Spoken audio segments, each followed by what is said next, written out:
ആദ്യം ഞാനൊന്ന് ചിരിക്കട്ടെ, മനസ്സറിഞ്ഞൊന്ന് ചിരിക്കട്ടെ.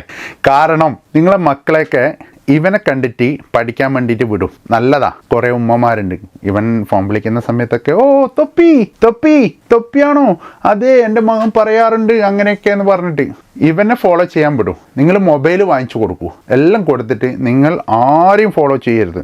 നിങ്ങൾ ഒരു യൂട്യൂബിനും. കാരണം കുട്ടികൾ പഠിക്കേണ്ടത് കാർട്ടൂൺ നോക്കിയിട്ടോ എല്ലാം മറ്റൊന്നുമല്ല, തൊപ്പിയെ കണ്ടു പഠിക്കണം. നിങ്ങൾ മക്കളെ അവനെ കണ്ട് പഠിക്കാൻ വിടും. എന്നിട്ട് നിങ്ങളെ മക്കൾ ഫുള്ള് ലഹരിക്കും എന്തൊക്കെ തോന്നിവാസങ്ങളുണ്ടോ അതിനൊക്കെ അടിമയായി മാറി അവരെ ജീവിതം നശിച്ചിട്ടാകുമ്പോൾ നിങ്ങളിരുന്ന് കരയും. ഓക്കെ, നിങ്ങൾ ഇനി അതാണ് ചെയ്യേണ്ടത്. ഞാൻ ഒരു വോയിസ് ക്ലിപ്പ് ഞാൻ കേൾപ്പിച്ച് തരാം, നിങ്ങളത് കേൾക്ക്. എന്നിട്ട് നിങ്ങളെ മക്കളെ നിങ്ങൾ എന്ത് ചെയ്യണമെന്ന് നിങ്ങൾ തീരുമാനിക്കുക. അവൻ്റെ ഒരു ലൈവും മിസ്സാക്കരുത്.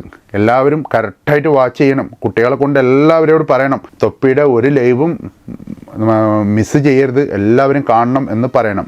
ഇതാ ഒന്ന് കണ്ടോളൂ, കേട്ടോളൂ. യൂട്യൂബർ തൊപ്പി ഒളിവിൽ മുൻകൂർ ജാമ്യം തേടി തൊപ്പി കോടതിയെ സമീപിച്ചിട്ടുണ്ട്. കേസിൽ ഉൾപ്പെട്ട 3 പെൺകുട്ടികളും മുൻകൂർ ജാമ്യം തേടിയിട്ടുണ്ട്. വിവരങ്ങൾ ശ്യാം ദേവരാജ് നൽകും. ശ്യാം, ഏറെ യൂട്യൂബിലൊക്കെ ഒരുപാട് ഫോളോവേഴ്സ് ഉള്ള ഒരാളാണ് ഈ തൊപ്പി. എന്തായാലും തൊപ്പി ഇപ്പോൾ ഒരു കേസിൽ ഒളിവിലാണ് എന്നുള്ളൊരു വിവരം ലഭിക്കുന്നു. ഇതിലിപ്പോൾ മുൻകൂർ ജാമ്യം തേടുകയും ചെയ്തിട്ടുണ്ട്. എന്താണ് ഈ കേസ്, മറ്റു വിവരങ്ങൾ എന്തൊക്കെയാണ്? പാലാരിവട്ടം പോലീസ് രജിസ്റ്റർ ചെയ്ത കേസാണിത്. കഴിഞ്ഞ ദിവസം ഒരാഴ്ച മുമ്പാണ് തൊപ്പിയുടെ തമ്മനത്തെ വീട്ടിൽ നിന്നും പോലീസ് രാസലഹരി പിടികൂടിയത്. പോലീസിന് ലഭിച്ച രഹസ്യ വിവരത്തിന്റെ അടിസ്ഥാനത്തിലായിരുന്നു പോലീസ് റെയ്ഡും തുടർന്ന് ഈ തമ്മനം ഗാന്ധി ജയന്തി റോഡിലെ കോച്ചേരി അപ്പാർട്ട്മെന്റിൽ റെയ്ഡ് നടത്തിയത്. തുടർന്ന് രാസലഹരി പിടികൂടിയത്. ഇത് മീഡിയം ക്വാണ്ടിറ്റി എന്ന അളവിലുള്ളതാണ് ഈ രാസലഹരി. തൊപ്പിയുടെ ഡ്രൈവറായിട്ടുള്ള ജാബറിൽ നിന്നും ആണ് ഈ രാസലഹരി പിടികൂടിയതെന്നാണ് പോലീസ് എഫ്ഐആറിൽ രേഖപ്പെടുത്തിയിരിക്കുന്നത്. കേസിൽ യൂട്യൂബർ എങ്ങനെയുണ്ട്? രാസലഹരി ചെറിയ ലഹരിയിലും നിങ്ങളെ മക്കൾക്കൊക്കെ ഉപയോഗിക്കാവും എന്നൊക്കെ പറഞ്ഞുകൊണ്ട് നിങ്ങൾ വിട്ടുകളയും. സൂക്ഷിക്കാം. ഇതൊക്കെ ഒരു ലൈവ് സ്ട്രീമിൽ വന്നിട്ടായിട്ടുണ്ടല്ലോ എന്തും വിളിച്ച് പറയാനുള്ള തഞ്ചേടം ഉണ്ടെങ്കിൽ. എനിക്ക് തന്നെ ഇപ്പോൾ ഈ വീഡിയോയുടെ മുമ്പിൽ വന്നിട്ട് നിൽക്കുമ്പോൾ ചെറിയ ചമ്മലെല്ലാം ഉണ്ട്. ഞാൻ പറയുന്ന കാര്യങ്ങൾ എന്തെങ്കിലും തെറ്റ് പറ്റുമോ അല്ലെങ്കിൽ തെറ്റ് പറ്റില്ലേ എന്നുള്ള അതേ ഒരു ചമ്മൽ തന്നെയുണ്ട്. ഇത് എന്ത് തെറ്റ് പറ്റിയാലും പ്രശ്നമില്ല, പൂര തെറി വിളിച്ചാലും പ്രശ്നമില്ല, ഇതൊക്കെ എന്ത് നടന്നാലും പ്രശ്നമില്ല. എന്തെന്നറിയോ, നിങ്ങൾക്കിത് മതി.